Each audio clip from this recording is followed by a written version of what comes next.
नमस्कार, मैं मनोज जागलान एक बार फिर से आपके साथ लाइव हूं और आज हम HCS का बैच स्टार्ट कर रहे हैं।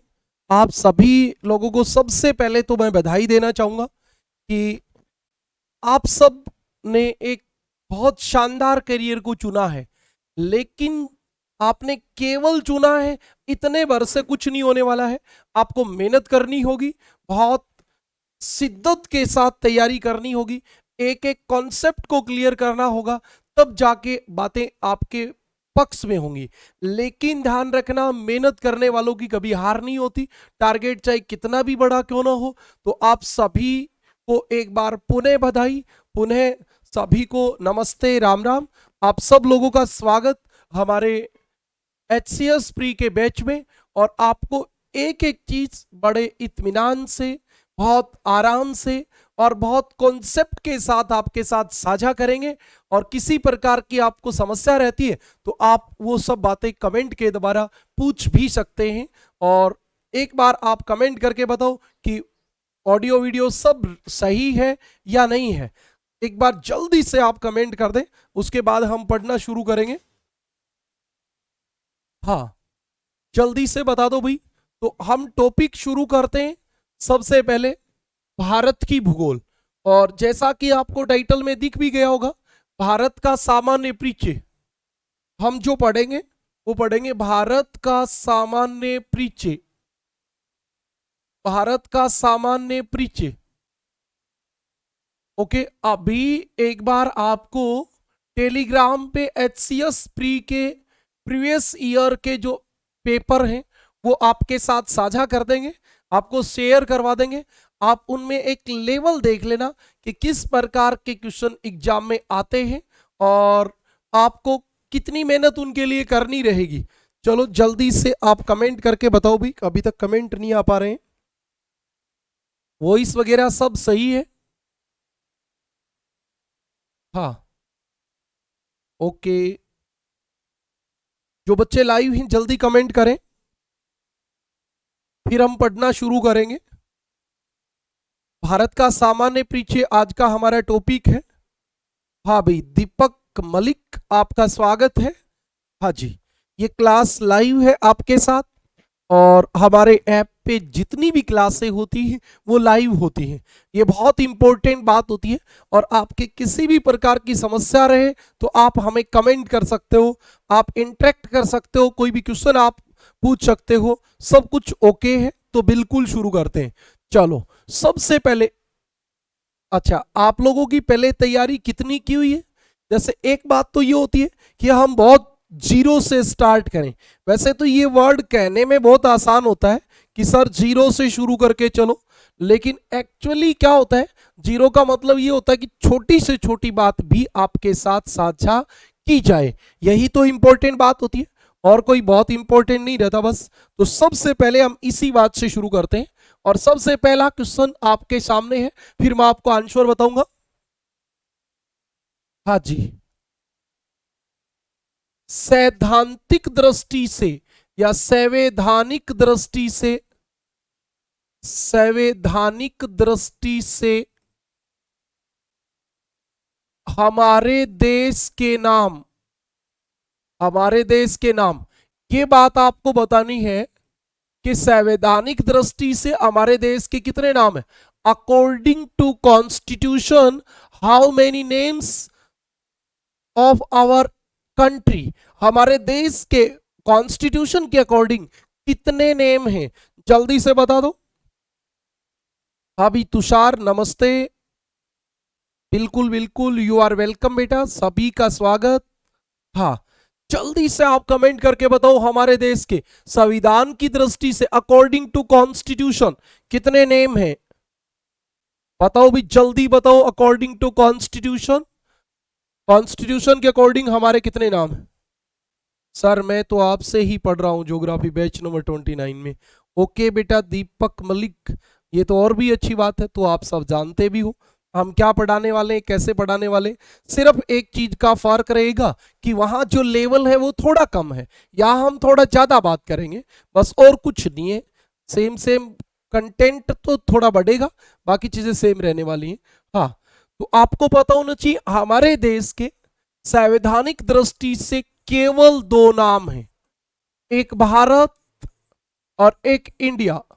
अच्छा, कई बच्चों को लगता है कि सर भारत जो है उसको इंग्लिश में इंडिया कहते हैं ना भाई, Bharat that is India, article first में लिखा है भारत दैट इज इंडिया, मतलब भारत ही इंडिया है, इंडिया ही भारत है। अब आपके दिमाग में आएगा नहीं सर हमारे देश के तो बहुत सारे नाम हैं। बेटा वो सारे नाम संविधान में नहीं लिखे हैं, पहले कहावतें थी, पहले कहा जाता था। अच्छा आप एक बात और बताओ, 15 अगस्त 1947 से पहले क्या कोई देश था भारत? नहीं भी, मतलब ही नहीं है। तब भारत और पाकिस्तान कोई देश थोड़ी थे, तो रियासतें थी, रियासतें, और अलग अलग रियासतें थी। और आपको भी पता है कि उन रियासतों के अलग अलग राजा थे, या ब्रिटिश ईस्ट इंडिया कंपनी उनके ऊपर शासन करती थी, लेकिन देश नाम की कोई चीज नहीं थी। देश तभी बनता है, मतलब सबसे पहला सवाल आपके दिमाग में यह भी आ जाना चाहिए कि सर देश होता क्या है। तो बेटा देश जो होता है ना, देश का मतलब होता है भाई एक बाउंड्री लाइन से बाउंडेड एरिया जहां एक कॉन्स्टिट्यूशन अप्लाई होता है, जहां एक संविधान लागू होता है, ऐसी सीमा जिसके अंदर एक संविधान लागू होता है, उस सीमा रेखा के अंदर वाले भाग को हम देश कहते हैं। देश एक राजनीतिक इकाई होता है। महाद्वीप जो होता है ना, महाद्वीप और महासागर, वो भौतिक इकाई होते हैं। महाद्वीप और महासागर प्रकृति बनाती है, और देश जो बनाता है वो मानव बनाता है। तो याद रखें हमारे देश के दो नाम हैं, भारत और इंडिया। अब आपके दिमाग में आएगा तो सर फिर वो क्या थे, जैसे आर्यवृत्त, आर्यवृत्त क्या था, भारतवर्ष क्या था, और भारतवर्ष के अलावा आपका हिंदुस्तान क्या था, हिंदुस्तान क्या था, और आपका एक नाम इंडिया, ये सब नाम क्या थे। तो इनमें एक तो छोटी छोटी बातें ऐसे एग्जाम में आ जाती हैं कि भारत को या हमारे देश को आर्यवर्त नाम क्यों दिया गया, हिंदुस्तान नाम किसने दिया, इंडिया नाम किसने दिया। इस प्रकार के क्वेश्चन आपसे पूछ ले जाते हैं, तो जल्दी से आप कमेंट करके बताओ ये सब क्या है।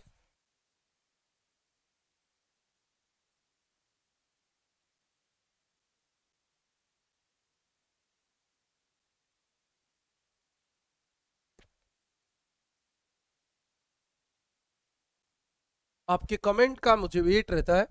हाँ देखो, आर्यवर्त की बात बताएं तो हमारा जो ये वाला भाग है ना, इस वाले एरिया में पहले आर्य लोग रहते थे। आर्य, आर्य जो अपने आप को आर्य मानते हैं, वो वाले लोग रहते थे। और बड़े क्षेत्र में आर्यों का बसाव होने के कारण इस क्षेत्र को नाम दिया गया आर्य, आर्य नाम दिया गया। हाँ, उत्तर भारत में, उत्तर भारत में बसने वाले आर्यों के नाम पर, आर्यों के नाम पर आर्यवृत्त नाम दिया गया, आर्यवृत्त नाम दिया गया। अब सुनिए, इन आर्यों का, इन आर्यों का एक शक्तिशाली राजा हुआ भरत, भरत, भरत। जम्बू द्वीप, हमारे प्राचीन काल की बात पे चले गए बेटा आप। प्राचीन काल में विश्व को 7 द्वीपों में विभाजित किया गया, उसमें से जहां भारत है वो जम्बू द्वीप था। तो इतनी बातें जरूरत नहीं है। हाँ, उत्तर भारत में बसने वाले आर्यों के नाम पे आर्यवृत्त नाम दिया गया। अब इन आर्यों का एक शक्तिशाली राजा हुआ, बाद में आर्यों के नाम पे आर्यवर्त नाम हुआ, उसके बाद इन आर्यों का एक शक्तिशाली राजा हुआ भरत, और भारत के नाम पर ये क्षेत्र क्या कहलाया, भारतवर्ष। तो आपको याद रखना है आर्यों के शक्तिशाली राजा, शक्तिशाली राजा भरत के नाम पर, भरत के नाम पर, नाम पर बाद में भारतवर्ष, भारतवर्ष नाम दिया गया, नाम दिया गया।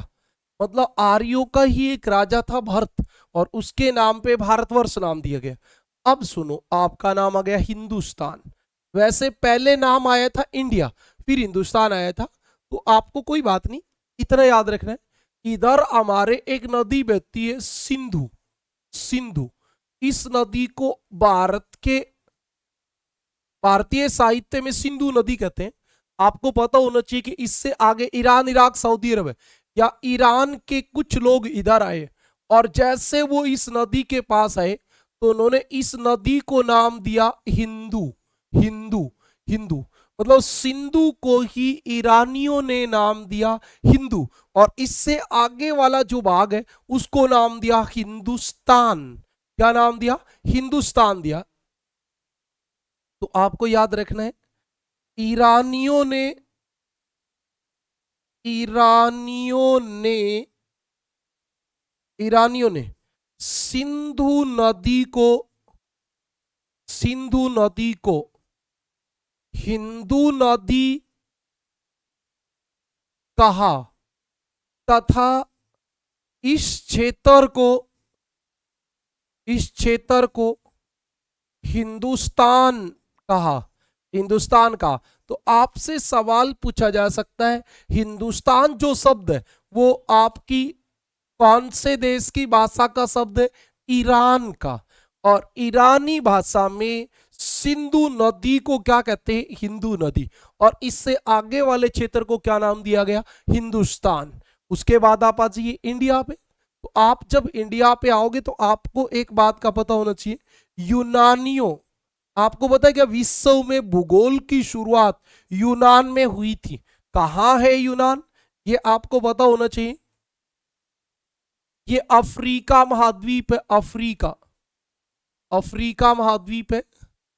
ओके, ये वाला अफ्रीका महाद्वीप है। इसके इस वाले भाग में प्राचीन काल में यूनानियों का साम्राज्य था, और इसी को नाम दिया गया यूनान, या यूनानी साम्राज्य। यूनानी साम्राज्य, बाद में यहीं पर रोमन साम्राज्य स्थापित हुआ। यूनानी साम्राज्य ईसा पूर्व 5वीं शताब्दी से लेकर दूसरी तीसरी शताब्दी तक रहा। तो उस समय यहां आपको पता हो तो हिकेटियस, इरेटोस्थनीज, अनेक्जिमेंडर, आपके अरस्तु है, ये सब यहाँ पे, अरस्तु, थेल्स, ये सब यहीं पे हुए, ये सब विद्वान यहीं पे हुए। आपके हेरोडोट्स इतिहास के पिता, हिकेटियस भूगोल के पिता, पर ज्योग्राफी सब देने वाला विद्वान इरोटोस्थनीज, वो सब यहाँ यूनान के थे। और इन्होंने बहुत दूर दूर तक यात्राएं की खोज के लिए।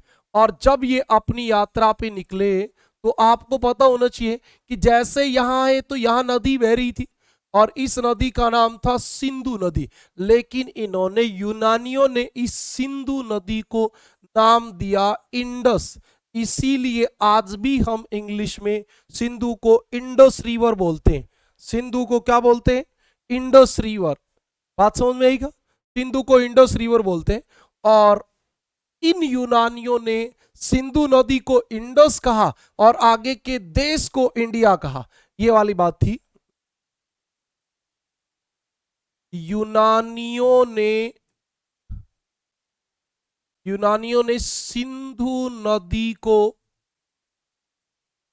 इंडस रिवर कहा, तथा आगे के भाग को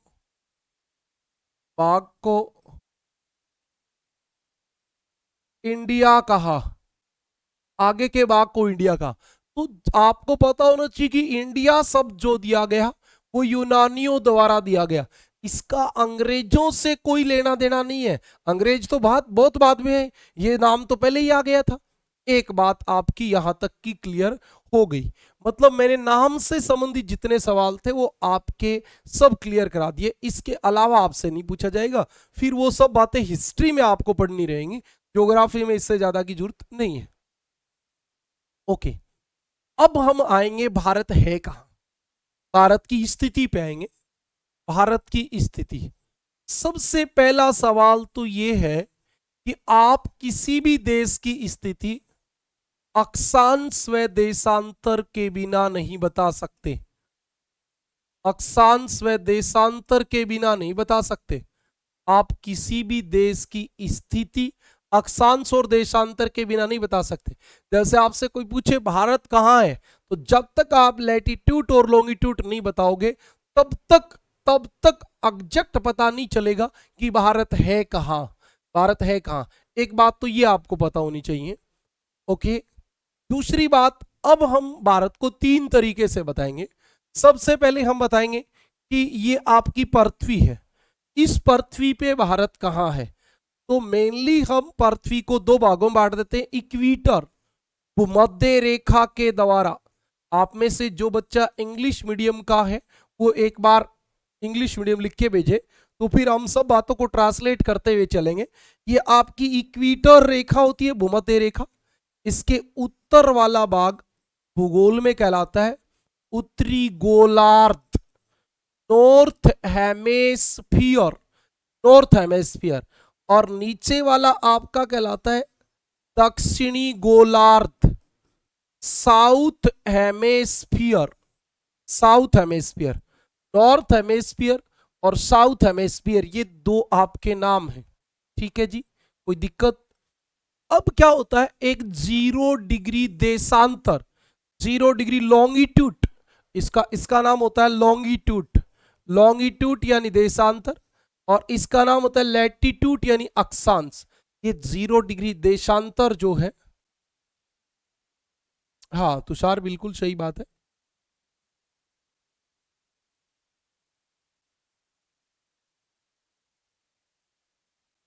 हाँ बिल्कुल सही बात है। ओके, ये 0 डिग्री जो है लॉन्गिट्यूड जो होता है, इसका नाम होता है ग्रीनविच रेखा, GMT, Greenwich Mediterranean time line जो होती है आपकी, वो इसके पूर्व वाला पूर्वी ईस्ट हेमेस्फीयर।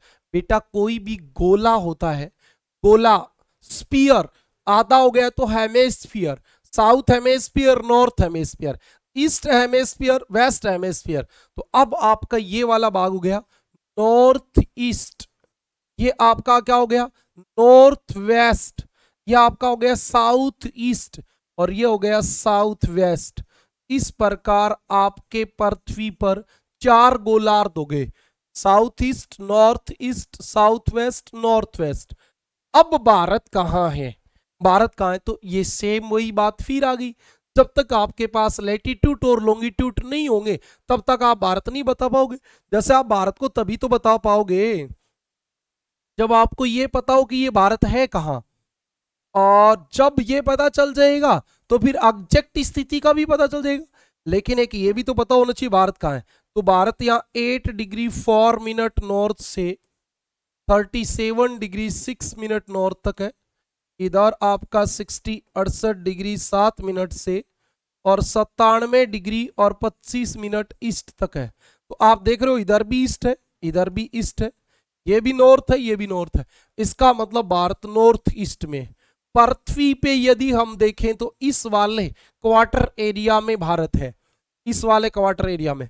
तो एक बात ये जो आपको पता चली ना, वो इससे पता चली कि भारत कौन से लैटिट्यूड और कौन से लॉन्गिट्यूड पर है, ये बात आपकी इससे पता चली।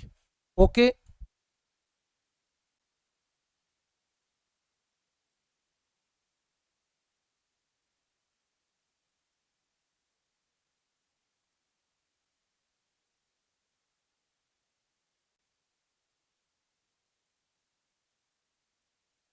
अब आपसे पूछा जाए भारत कहाँ है पृथ्वी पर, तो आप बताओगे भारत नॉर्थ ईस्ट हेमेस्फीयर में है, नॉर्थ ईस्ट हेमेस्फीयर में। एक बात क्लियर होगी। दूसरा फिर सवाल आएगा कि भारत एशिया महाद्वीप में कहाँ है। बेटा आप इतना सब जानते होगे कि भारत सार्क, सार्क का सदस्य। सार्क का मतलब क्या होता है, south Asia association of regional corporation, दक्षिणी एशिया सहयोग संगठन। तो दक्षिणी एशिया में तभी तो सार्क का सदस्य है आपका दक्षिणी एशिया में। और फिर जो हम बात बताएंगे वो लैटिट्यूड और लॉन्गिट्यूड की बात भी बताएंगे। आप थोड़ा सा बातों को बताना शुरू किया करो कमेंट के द्वारा। तो भारत पृथ्वी पर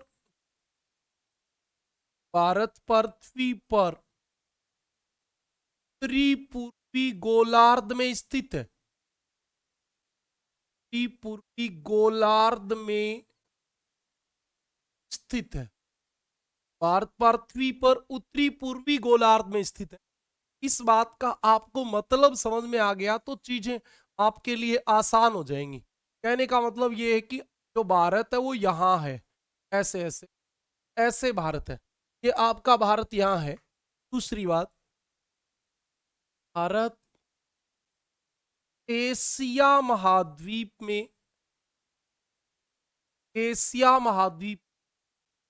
दक्षिणी एशिया में स्थित है। दक्षिणी एशिया में स्थित भारत एशिया महाद्वीप में दक्षिणी एशिया में स्थित है। ये आपकी दूसरी बात होगी। अब हम चलते हैं अगली बात पे। भारत एक उपमहाद्वीप ही है।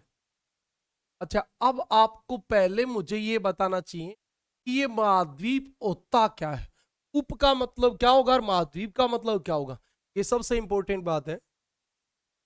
तो आपको बताना चाहिए महाद्वीप पृथ्वी पर स्थित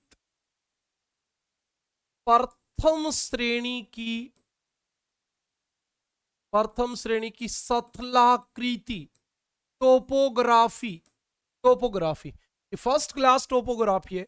मतलब पृथ्वी पर सबसे पहले दो चीज, एक महाद्वीप और एक महासागर। ये तो हरियाणवी भाषा होगी, दो चीज वाली तो। और वैसे आपकी जो टोपोग्राफी है वो मेनली टू टाइप्स की होती है। फर्स्ट में तो फर्स्ट क्लास टोपोग्राफी जो होती है वो होती है ओशियन और कॉन्टिनेंट। तो आपके महाद्वीप जो होता है वो फर्स्ट क्लास टोपोग्राफी है कि आपको, या प्राइमरी टोपोग्राफी है, प्राइमरी सेकेंडरी भी हम कह सकते हैं। हाँ, अगली बात पे चलें। प्रथम श्रेणी की स्थलाकृति कहेंगे। आप ये भी कह सकते हो प्रथम श्रेणी के का उच्चावच है, उच्चावच रिलीफ फीचर्स। ओके, हाँ, स्थल का वह भाग जो दूर दूर तक फैला हो तथा अलग थलग हो हो महाद्वीप कहलाता है।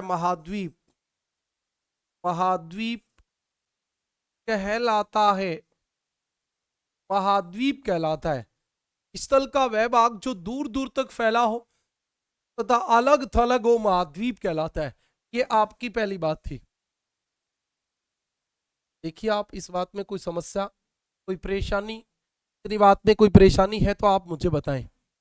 अब आपको एक बात बतानी है कि सर भारत उपमहाद्वीप कैसे है और भारतीय उपमहाद्वीप में कौन कौन से देश हैं। तो आप देखोगे तो आपको पता चल जाएगा। जब आप भारत को बहुत सीरियसली देखोगे, थोड़ा सा कॉन्शियस करके, तो आपको एक बात पता चलेगी कि भारत के उत्तर में यहाँ एक पर्वत है, हिमालय। इधर देखो, इधर यहां से एक पर्वत है, इधर वो आपके कहां तक आ जाता है, बंगाल की खाड़ी तक। ये वाला भाग अलग है, ऊपर वाला भाग अलग है। चाइना से तो हमारा कोई सिस्टम ही नहीं बैठता। यहां से आपको पता है सुलेमान और किरधर पर्वत है, सुलेमान और किरधर पर्वत है, वो भी अरब सागर तक है। तो फिर ये वाला भाग जो है वो भारतीय उपमहाद्वीप हो गया। भारतीय उपमहाद्वीप में कौन कौन आएगा? पाकिस्तान आएगा, भारत खुद आएगा, आपका नेपाल आएगा, नेपाल, और ये आपका भूटान आएगा, और ये आपका बांग्लादेश आएगा, और आपका श्रीलंका आएगा, है ना, श्रीलंका आएगा। तो ये आपके भारतीय उपमहाद्वीप के देश होते हैं। ये भारतीय उपमहाद्वीप के देश होते हैं। बताओ, आपको पता है क्या भारतीय उपमहाद्वीप पे कौन कौन से देश आते हैं? ऐसा सवाल आ जाए तो आप बता दोगे क्या? ये अलग थलग नहीं हो गया क्या भारत, बाकी दुनिया से अलग थलग है?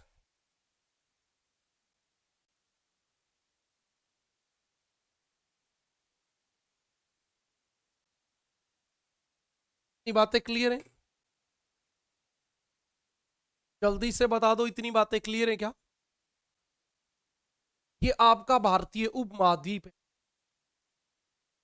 अब मैं अगली बात पे चलूं, आपको इतनी बातें क्लियर हो गई तो जल्दी से आप कमेंट करके बता दें बातें आपको क्लियर हैं क्या। ठीक है। हाँ, अब हम बात करेंगे भारत का क्षेत्रफल। सर ये तो सबको पता है बेटा, पता हो चाहिए भी, हमारा भी हिसाब रहता है 32,87,263। 32,87,263 वर्ग किलोमीटर हमारे क्षेत्रफल है, इसका है, भारत का क्षेत्रफल है। और यदि इसी को वर्ग मील में पूछ ले, क्योंकि आपका एचसीएस फ्री जो है वो तो आपको पता है भी एमसीक्यू टाइप आना है पहले तो एमसीक्यू टाइप में तो एग्जामिनर ऑप्शन देगा वही रहेंगे। आपको याद रखना है 12,71,000 69 क्या बोलेंगे, हाँ ठीक 73 219 219 वर्ग मील। वर्ग मील, मील और किलोमीटर तो अलग अलग इकाई होती, आपको पता होगा। हाँ, समझ में आई क्या बात?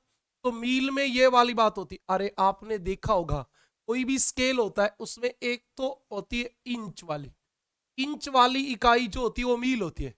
एक मील में 63,360 इंच होती है, इंच। एक मील में 63,360 इंच होती है। और एक आपकी इकाई होती है सेंटीमीटर वाली, उसमें क्या होता है, 1 किलोमीटर बराबर 1 लाख सेंटीमीटर होते हैं। 1 लाख सेंटीमीटर। मील वाले में 1 मील बराबर 8 फरलोंग होते हैं, फरलोंग। 1 फरलोंग बराबर 220 गज होते हैं। ये सब आपको पता होनी चाहिए बातें, सामान्य सी बात है, आपको आती होंगी, नहीं आती तो आप कमेंट कर देना, बता देंगे। ठीक है। हाँ, इतनी बातें क्लियर है क्या बताओ? भारत का क्षेत्रफल कितना है? 12,69,219 वर्ग मील। 32,87,263 वर्ग किलोमीटर। किलोमीटर में पूछे तो ये, मील में पूछे तो। अब सवाल आता है भारत विश्व के कितने प्रतिशत भाग पे फैला है? तो भारत विश्व के 2.4% भाग पर फैला है। हाँ जी, ठीक है। और भारत का विश्व में कौन सा नंबर है? 7वां नंबर है। बिल्कुल बात सही है, 7वां नंबर है। तो भारत से तो 6 देश तो बड़े भी हो गए। हाँ, लेकिन आपको याद रखना है भारत से मेनली रूस 5.5 गुना, कनाडा, यूएसए और चीन 3 गुना बड़े हैं। हाँ हाँ भी तुषार, बिल्कुल। भारत से रूस, तो रूस बड़ा है। एक आपका कनाडा, एक यूएसए और एक चीन। अच्छा, ये तीनों भारत से लगभग 3 गुना बड़े, 3 गुना बड़े। और आपका रूस जो है वो 5.5 गुना बड़ा है, बड़ा है, बड़ा है। अच्छा, अब सवाल आ जाए कि भारत, अरे ये कटा नहीं है, सही है, भारत किन किन से बड़ा है? ये बात भी तो सवाल तो पता नहीं पड़ेगा भाई। हाँ, तो कुछ देश जो मैं बता रहा हूं वही ठीक रहते हैं। भारत, अब ऐसे विश्व में हम देख भी नहीं सकते। भारत पाकिस्तान से, भारत पाकिस्तान से 4 गुना, 4 गुना। अच्छा, एक देश है फ्रांस, आपको पता हो तो जनसंख्या में यूरोप का मेनली बड़े देशों में से एक है ये भी। हाँ, फ्रांस, फ्रांस से भारत 6 गुना बड़ा है, 6 गुना। जर्मनी से भारत 9 गुना है, जर्मनी से 9 गुना भारत बड़ा है। और देखो, जापान से भारत 9 गुना बड़ा है, जर्मनी जापान दोनों से 9 गुना। और इंग्लैंड से 14 गुना बड़ा है, इंग्लैंड से 14 गुना बड़ा है। और देखे तो बांग्लादेश से 23 गुना बड़ा है,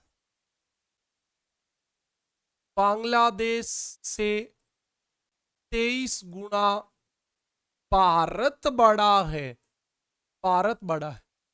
सबसे भारत बड़ा है। कि आपके लिए कुछ बातें थी ना की दृष्टि से आप इतना याद कर सकते, ये तो याद करने ही होंगे। हाँ बताओ भी, और बताओ।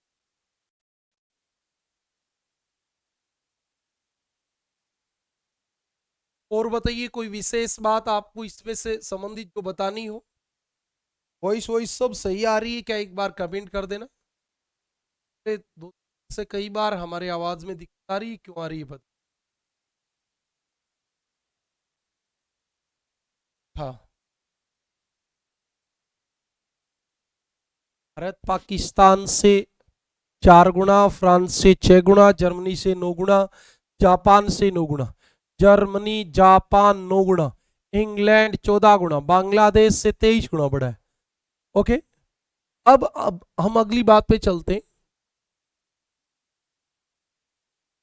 विश्व के क्षेत्रफल में बड़े देश, विश्व के क्षेत्रफल में बड़े देश। हाँ okay Deepak Malik, thank you बेटा।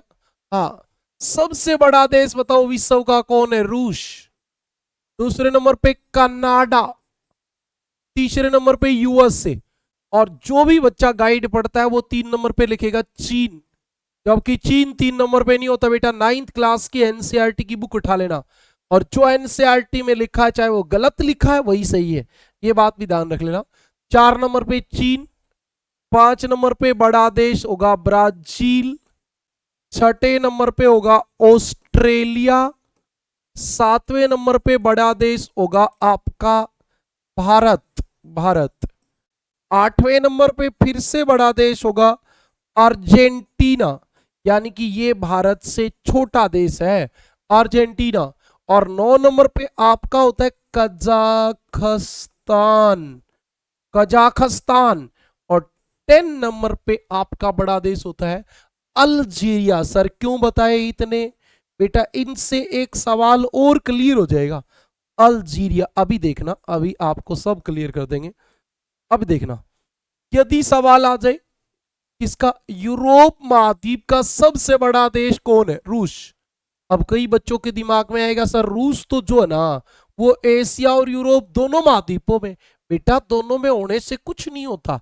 मैंने अभी आपको बताया देश एक राजनीतिक इकाई होती है, और इसलिए जहां उसकी राजधानी होगी ना देश वहीं का माना जाएगा। ऐसे रूस जो है ना, रूस, अच्छा रूस जो है वो ये भी रूस है, ये भी रूस है।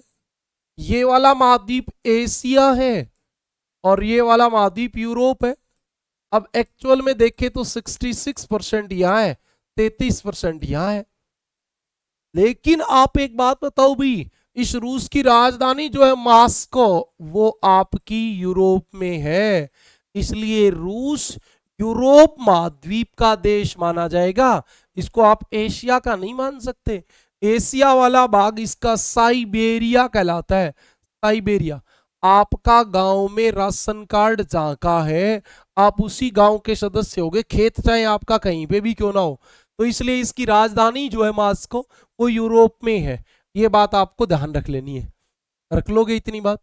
क्लियर है तो आप एक बार कमेंट कर दो। ये यूरोप महाद्वीप का सबसे बड़ा देश है। ये दोनों आपको पता है उत्तरी अमेरिका महाद्वीप में। आपसे सवाल पूछ ले जाए उत्तरी अमेरिका का सबसे बड़ा देश कनाडा, दूसरा बड़ा यूएसए। एशिया महाद्वीप का सबसे बड़ा देश कौन है? चीन। क्षेत्रफल में, जनसंख्या में आजकल भारत हो गया, जनसंख्या वाली बात भी अभी बताऊंगा। ब्राजील, दक्षिणी अमेरिका महाद्वीप का सबसे बड़ा देश। ऑस्ट्रेलिया तो खुद ही महाद्वीप है। हाँ, भारत एशिया में, तो एशिया महाद्वीप का दूसरा बड़ा देश कौन है? भारत। दक्षिणी अमेरिका महाद्वीप का दूसरा बड़ा देश कौन है? अर्जेंटीना। एशिया महाद्वीप का तीसरा बड़ा देश कौन है? कजाकिस्तान। और ये मैंने केवल 10वां इसलिए लिखा क्योंकि अफ्रीका महाद्वीप बच गया था। तो अफ्रीका महाद्वीप का क्षेत्रफल में सबसे बड़ा देश कौन है? अल्जीरिया। यहां तक जैसे हमने क्लियर किया तो हमारी बहुत सारी बातें क्लियर हो गई हैं।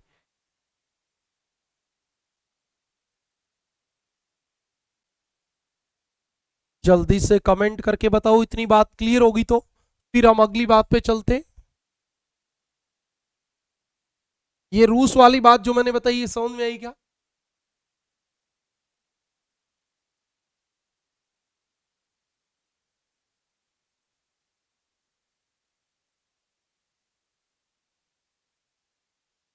जल्दी बता दो भाई, जल्दी का मतलब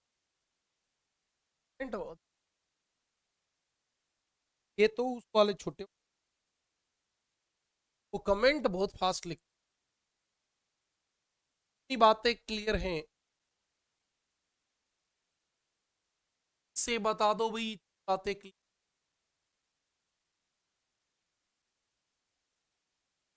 फिर हम अगली बात,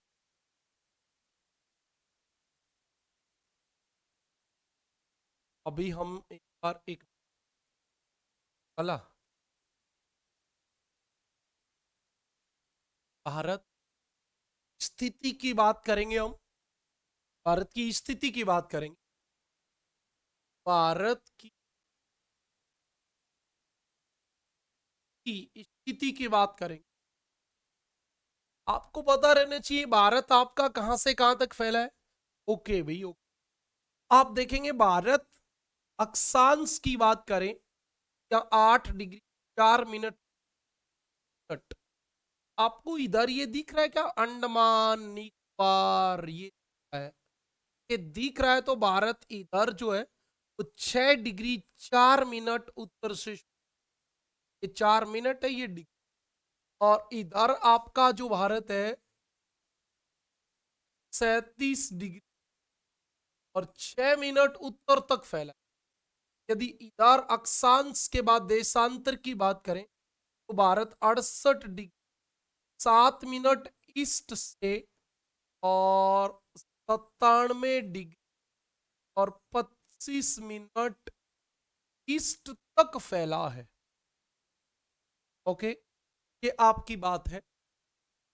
8 डिग्री 4 मिनट से 37 डिग्री 6 मिनट, 68 डिग्री 7 मिनट से 97 डिग्री 25 मिनट के बीच में फैला है। ठीक है भाई, अब देखिए अक्षांशीय स्थिति तो आ गई, देशांतरीय स्थिति भी आ गई। अब जैसे आपका आ गया अक्षांशीय विस्तार, हाँ, अक्षांशीय स्थिति कहां से कहां होगी, तो 8 डिग्री 4 मिनट उत्तर से 37 डिग्री 6 मिनट उत्तर के बीच। अब आपका एक सवाल बनेगा कि भारत की अक्षांशीय विस्तार कितना है। आप 37 डिग्री 6 मिनट में से 8 डिग्री 4 मिनट घटा दोगे और ये आपके सामने आ गया 2 और इधर आ गया 29, तो भारत का अक्षांशीय विस्तार जो होगा वो आपका 29 डिग्री 2 मिनट होगा। भारत का अक्षांशीय विस्तार 29 डिग्री होगा। ऐसे ही आएगा देशांतरीय स्थिति, देशांतरीय स्थिति 68 डिग्री 7 मिनट ईस्ट से 97 डिग्री 25 मिनट ईस्ट के बीच भारत है। हाँ, 68 डिग्री 7 मिनट से 97 डिग्री 25 मिनट के बीच। अब आपको बताने की, जैसे मान लो आपसे सवाल पूछ लिया जाए कि भारत का देशांतरीय विस्तार कितना है, विस्तार, तो आप 97 डिग्री 25 मिनट में से 68 डिग्री 7 मिनट जो है घटा दोगे। दोनों ईस्ट होते हैं तो घटते हैं और एक ईस्ट एक वेस्ट होता है तो जुड़ जाते हैं। हाँ, अब देखो घटाओ, इसमें से घटाओ, कितने बच गए, 25 में से 17, 18 बच गए। और इधर आप बताओ कितने बचेंगे, 17 हो जाएंगे, तो 17 में से 8 गए 9, इधर 8 बचे 2, ये आपका बच गया 29 डिग्री 18 मिनट। तो ये आपका देशांतरीय विस्तार आ गया। अब आपको कुछ चीजें ऐसे भी आनी चाहिए जैसे भारत का उत्तरी बिंदु कौन है यहां, बताओ भी भारत का उत्तरी बिंदु कौन है, भारत का उत्तरी बिंदु कौन है, आपको पता होना चाहिए भारत का उत्तरी बिंदु जो है वो यहां पे है, इंदिरा कोल, इंदिरा कोल है, इंदिरा कोल। और दक्षिणी बिंदु कौन है भारत का यहां, तो यहां भारत का दक्षिणी बिंदु है कन्याकुमारी, कन्याकुमारी। और यदि हम बात करेंगे यहां, तो यहां इंदिरा बिंदु। अब आपके लिए एक और जानकारी की जरूरत पड़ेगी कि इंदिरा बिंदु और इंदिरा कोल में क्या अंतर होता है।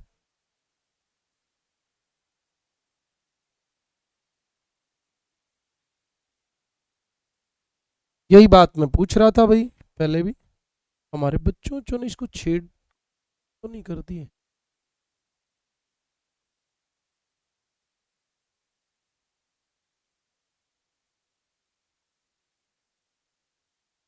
Hello hello hello.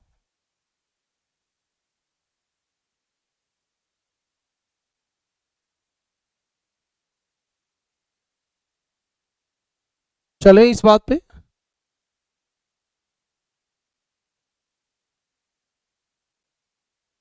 ओके, इस बात पे आ गए हम।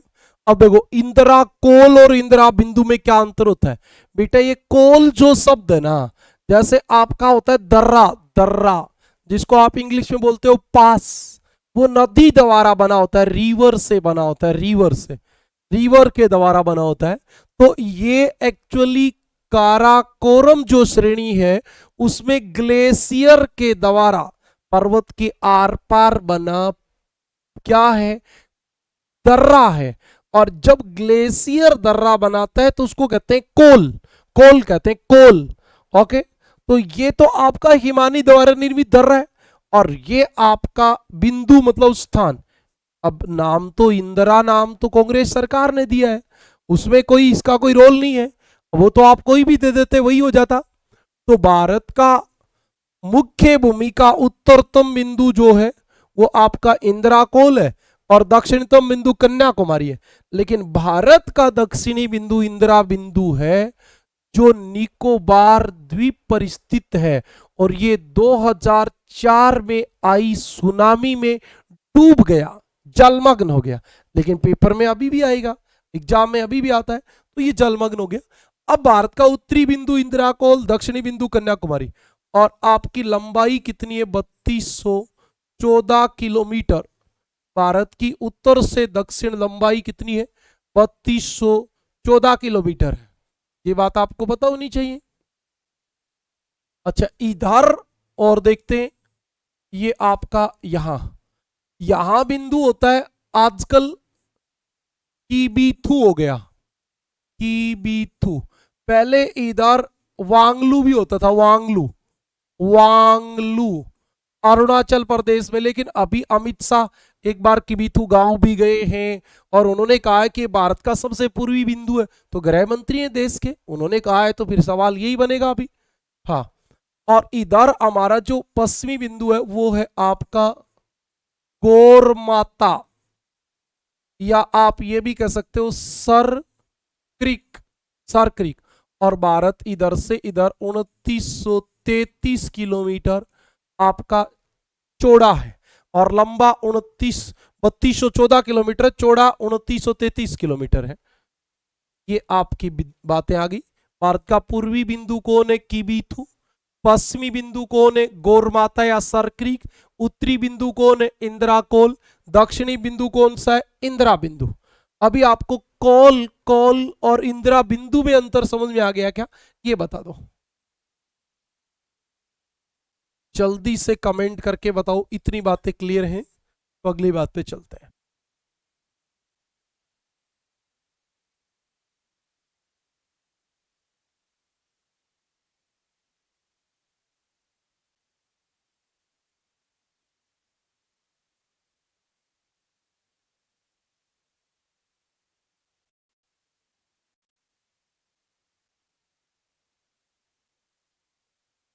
अभी आप अपने आप लिख लोगे, भारत का पूर्वी बिंदु किबिथु अरुणाचल प्रदेश, पश्चिमी बिंदु गौरमाता व सरक्रिक, उत्तरी बिंदु इंदिरा कॉल, दक्षिणी बिंदु कन्याकुमारी।